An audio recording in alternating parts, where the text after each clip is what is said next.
Here we are, another episode on the best of the best with Therese Brittingham out of Collegeville, Pennsylvania. Who do you have today? So I have a special guest today. I have Tom McCouch, who's been my business partner for 30 years. Thanks. 30 years, I know. That's a long time, isn't it? How have you put up with me for this many years? Well, I would say how you put up with anybody, right? I mean, you have mutual respect with each other. You have a plan, a goal. You know, you do it, you wing it every once in a while, but hopefully most of the time you come in with some idea of what you're going to do, what you're trying to accomplish, and then, you know, go from there. You know, so I was thinking the other day, it's, you know, all the way back to the beginning and how things started and how it's grown and what we've accomplished. It's pretty cool.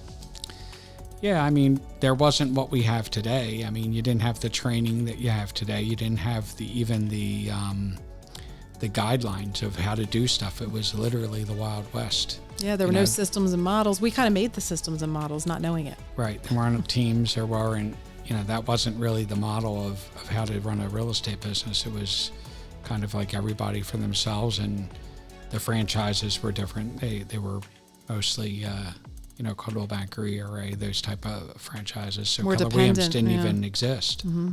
You know, we kind of fell into it through, you know, I guess dumb luck in a way.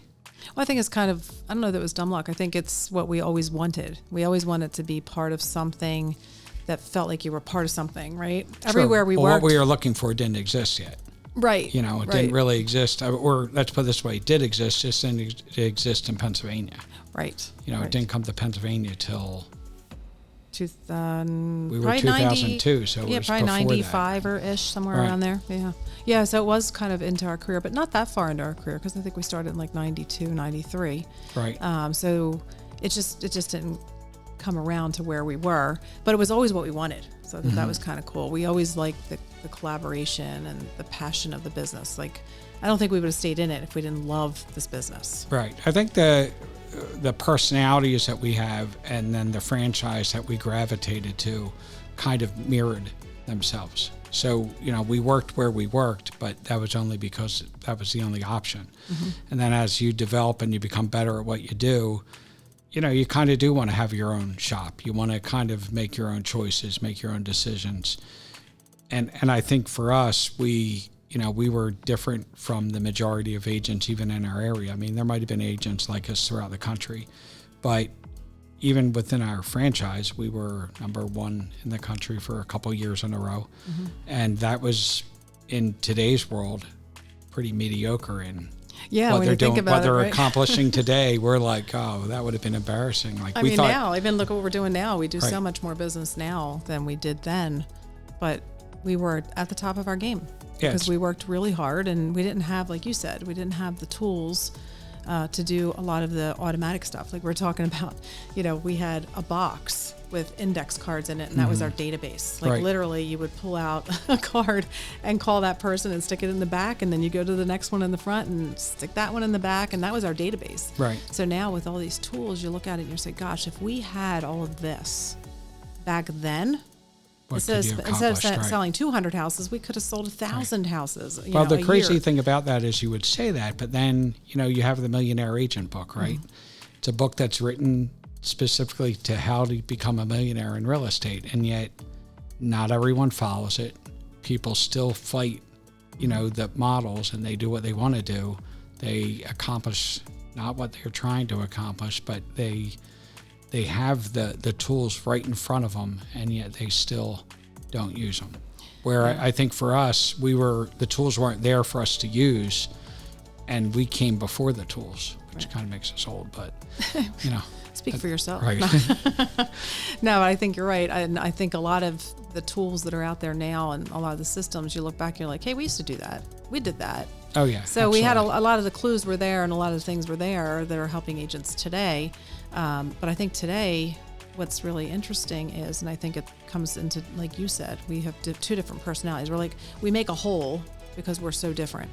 And my personality is more of that, like, just go, you know, you'll get it done, go get more business and just make it happen. And then you're more systems, models, you know, how can we make this easier for next time, like learn from each one. But I think when you look at the average makeup of a real estate agent, they're more of that high DI personality, which is, like me.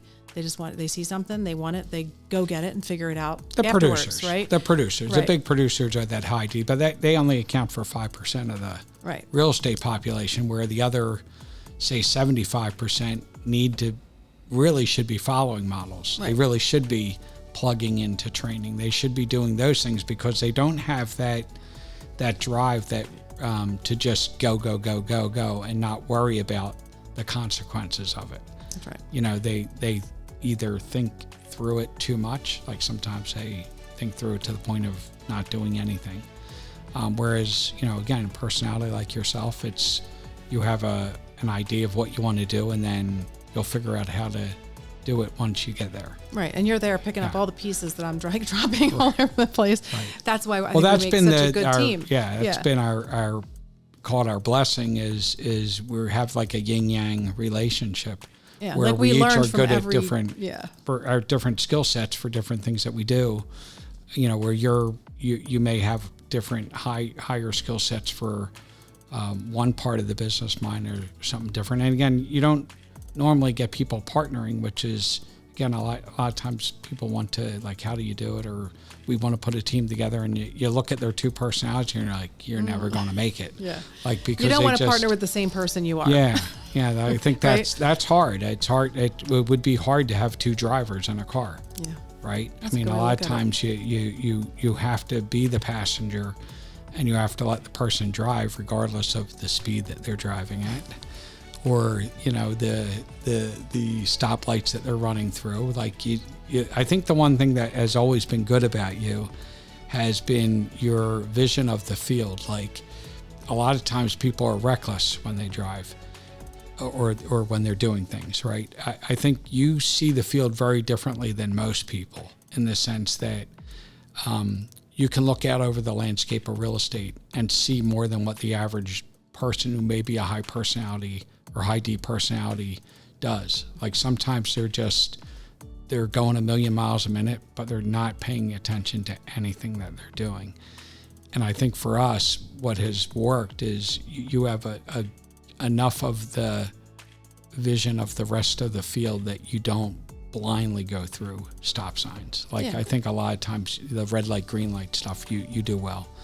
But I think that's because I do have the other half. So, when I am running that way, you're always bringing that reality piece back in, which makes me running in that direction more successful, because we're already trying to figure, like, where are the pitfalls? What's going to happen? You're kind of patching those, and it works because we're just continually moving forward, but we're picking up and learning from every single thing that we're doing. So I think that's what's made us really successful.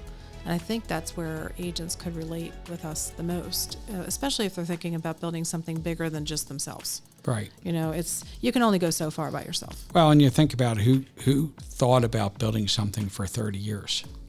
Yeah. Like, how many partnerships even last 10, 5, 3, because you start developing and then you go, well, I could do this better on my own. Right. Or I could replace this person with that person. Yep.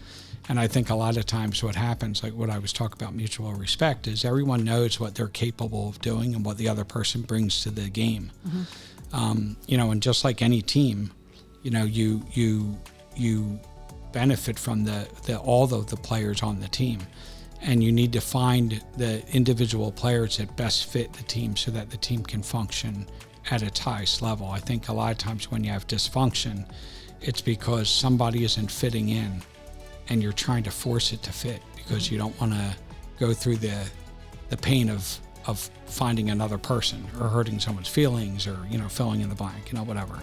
I think with us, even though we've had our disagreements, or our arguments, we don't drag each other through the mud, as it were. It does. Sometimes if you're outside looking in, it might sound like, wow, these guys are really going at it. But I think for the most part, it's, at the end of the day, nobody hates each other. No. We care about, what happens in each other's lives. We care about each other's families. We kind of go through the process of what we need to do as individuals, but we also are very focused, or maybe even hyper-focused, on the success of our real estate. Yes. Where a lot of people maybe that's not their number one thing that they're worried about. Maybe they're just worried about making money, or maybe they're just worried about, doing a deal, and they're not looking at it from a long-term 30-year, 40-year into the future. What would it look like? Yep. You know? And I think that serves us well, and why our company's grown so much is we can look at somebody and not just see that somebody. We can see what they have the ability to do, even when they don't.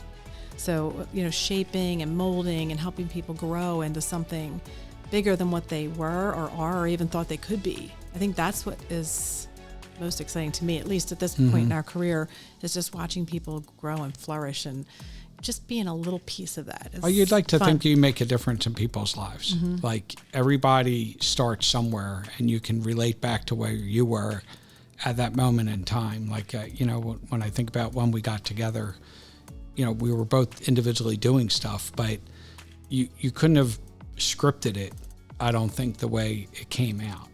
I think it just sometimes things work right because the right pieces are there.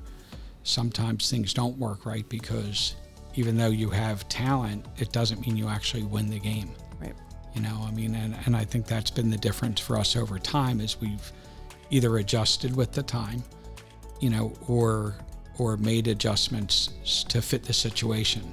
Again, even with our company, team leaders, MCAs, you go through the piece of the people that make something successful, and as painful as it is to move on from people because they're not working out, you also have the responsibility to make sure that your company is succeeding.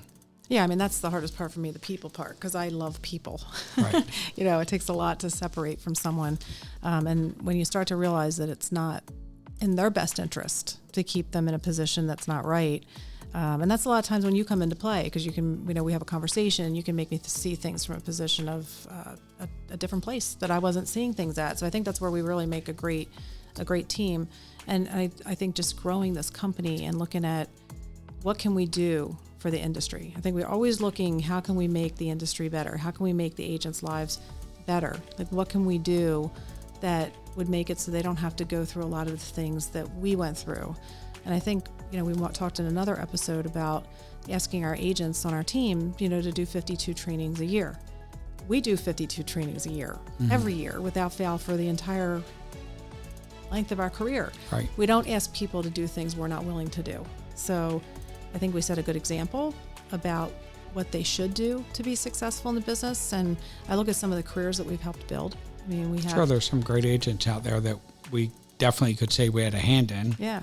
Ultimately they build their own success, but role modeling and examples help them get that way. Yeah. So I think that there's a lot that can be learned, and Tom is a wealth of knowledge, and he has a really good way about himself. So when it comes to teaching classes and that type of thing, your style is different than mine. So it's kind of interesting. Everybody gets a different feel depending on what they need. But you're really great at educating and listening and hearing what the agents have to say, and also just being really respectful of where they are and where they need to be. So it's been really great, growing in this business together. 30 years. Holy smokes, it's a long time. So thanks, Tom. I really appreciate you taking the time to sit down here and go through this podcast with me. Take care. Thanks.